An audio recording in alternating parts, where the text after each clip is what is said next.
heading for the highlight of our cruise, the transit of the Panama Canal.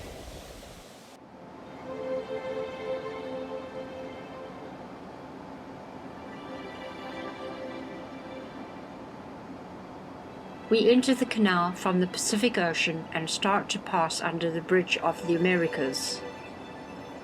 Built between 1959 and 1962, it connects the two American continents.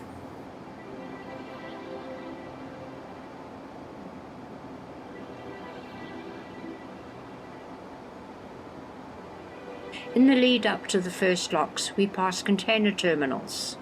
Except they exist for a special reason. There is a maximum draft for any ship. If the ship is sitting too deep, they dock here to unload containers, which are sent on by rail and will be ready for reloading when they get to Colon on the Atlantic coast.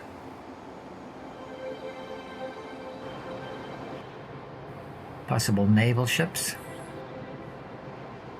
An offshore oil or gas rig supply ship.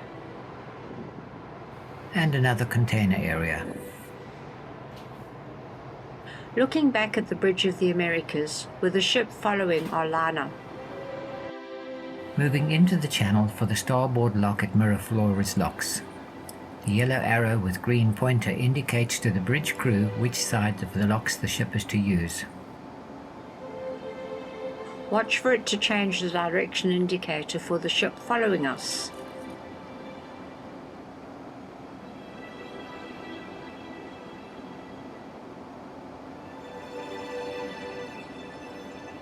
A swing bridge was constructed at the lock in 1942. I can't find a date for when operations cease. It was never ideal because every time it swung across the locks for a rail transit, it stopped all shipping. Looking ahead, we can see the Centennial Bridge, built in 2014 in celebration of the centennial of the opening of the canal. The fuel tanker Ugali is pulling into the port lock. From the amount of red anti-fouling paint on show, she seems lightly loaded. On the lock, the electric locos, or mules, scoot down the tracks to be ready for connection to the ship. There is a crane ready on the loco tracks, so it suggests that they can have problems. There are fire monitors all along the lock. Fire drills are a regular activity for the fire service. The mules do not pull ships through the locks. They are there to keep the ship central to the lock and stop it banging the walls. Ships power through using their own propulsion.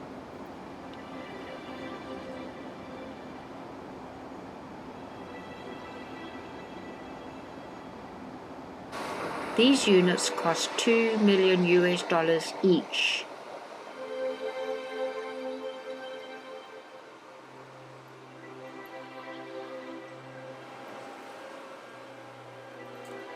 Our cruise ship, Queen Elizabeth, just makes it as we can see how little space there is between the ship's hull and the lock wall.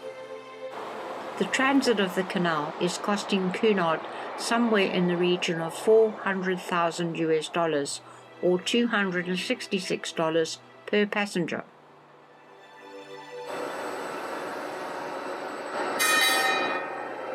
A member of the handling crew photographing us as we photograph him on the mule handling our ship. To cater for the 54 feet that the ship will be lifted in 2 stages at the Miraflores lock, the mules have to climb some steep inclines.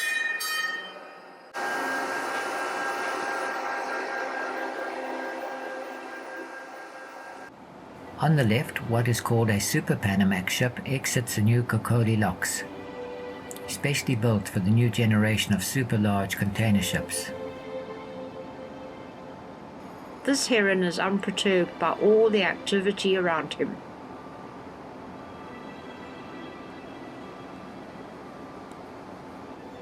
He is blasé enough to even ride the opening lock gate.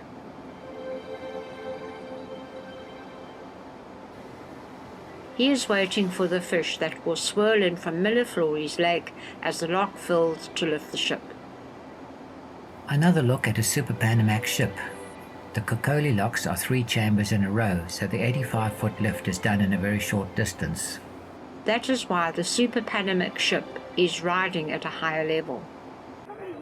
At the entrance to the Pedro Miguel lock, we are met by a rowing boat crew who will retrieve a line to take ashore for the first connection to a mule.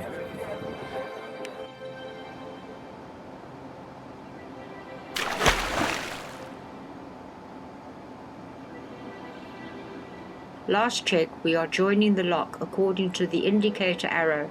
Into the single chamber to be lifted 31 feet at the rate of 3 feet a minute. Yes, just 10 minutes to fill the lock. Pedro Miguel lock. As we slide through with just inches to spare.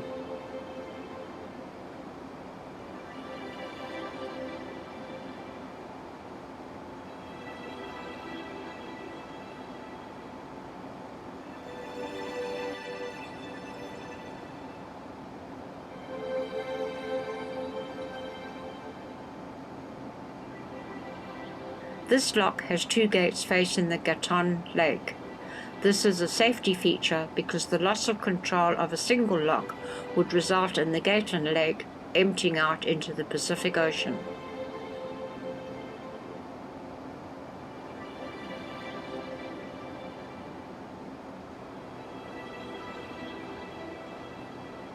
Ahead, the Centennial Bridge.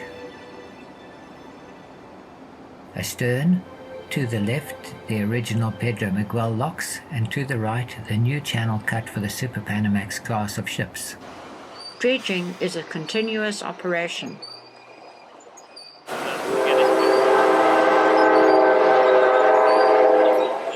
The train offers a high-level observation car for tourists to view the canal and the jungle between the 2 entry-exit ports. Railway maintenance work is always on the go. The Monte Lirio railway bridge over the Gatun River, which supplies the bulk of the water to the canal system. The bridge could be built so low to the water because the level is controlled at 85 feet above sea level to maintain the seaway across the Gatun Lake. Water levels are also controlled with the use of hydroelectric power stations. Floating cranes are available for any heavy lifting that may be needed. Not sure what this may have been used for, but it does look a bit like a floating pile driver. This may be used to scoop floating rubbish from the water. Moving majestically into the Gatun Lake. Pile drivers working on some sort of project on the lake shore. This bustling little boat seems to be almost head-on to us, hooting away. Maybe they were just being friendly? A car carrier, the 3rd largest income generator for the canal. Container cargoes now tops, having recently pushed dry bulk into 2nd place, with liquid bulk in 4th place. The Titan's pilot boat. Speed does not happen in the canal. The average transit time is 11.5 hours for a 40-kilometer journey. This unidentified fellow shared our balcony for a few moments. A frigate bird glides alongside. A ship unloads some small stuff as it transits the canal. The dam wall. Apart from the concrete portion that we can see, there is also a huge earthworks over a kilometer long holding back the water to form Gatun Lake. The entrance to the new Agua Clara locks, which can handle Super Panamax ships. The Rio Indio has been our pilot boat through the lake. Queen Elizabeth moves into the 3-chamber Gatun lock to be lowered 85 feet into the Atlantic Ocean at Colon.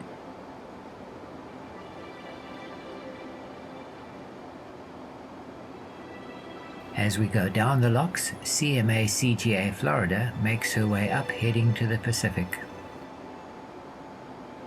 The Florida looks a big ship. However, being in the Gatun locks makes her just a Panamax size, not a Super Panamax.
Here we can see the ship's propeller moving her forward.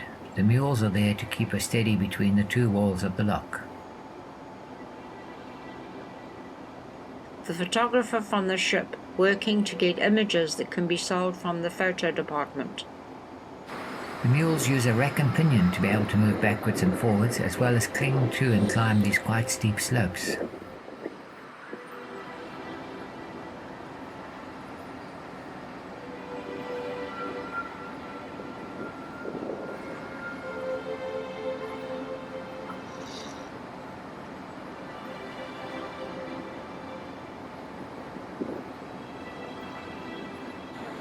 A mule connected to our ship dives down the slope.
The gangway across the gates folds down. The gates are to be opened shortly.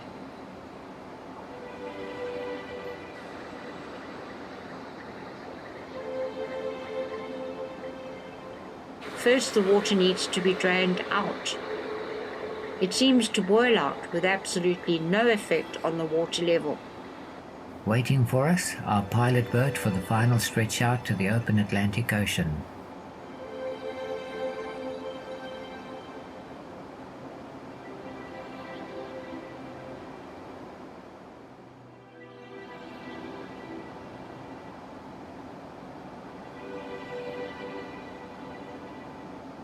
Keep an eye on the smoky little pilot boat, helping to keep the cargo ship, coming up in the opposite direction, lined up for the lock.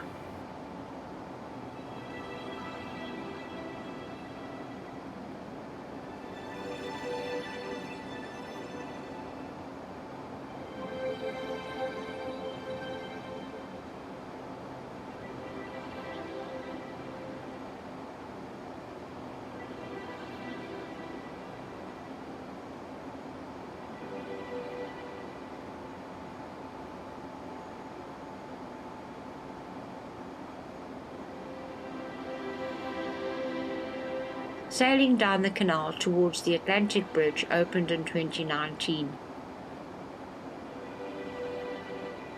A quick look back as Mule 120 is unhooked from our liner.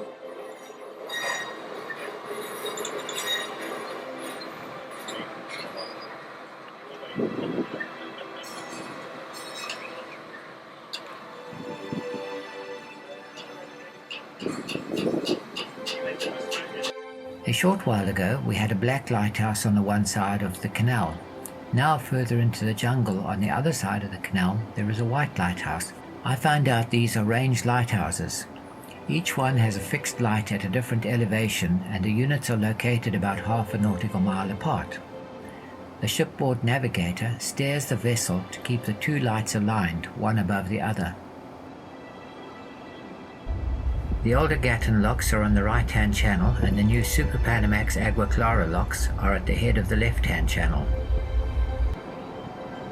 These pilot boats have jostled the super container carrier into the entrance to the Agua Clara locks and leave her to the mules and the Panama pilot on the bridge. The Atlantic Suspension Bridge. It looks unbalanced. The sun is only lighting up the suspension cables on the left side of the towers. Trust us, there are cables on both sides. The towers on this Chinese-designed and French-built bridge look like tuning forks. plenty of clearance, unlike the bridge of the Americas on the Pacific side, which is that low that a lot of modern cruise liners, with a huge number of decks, cannot fit under it, even though they can fit the locks.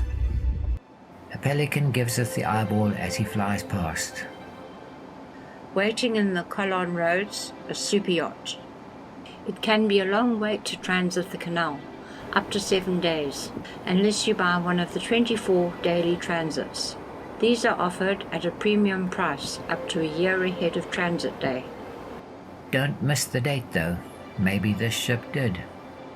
The breakwater signifies our entrance into the Atlantic Ocean.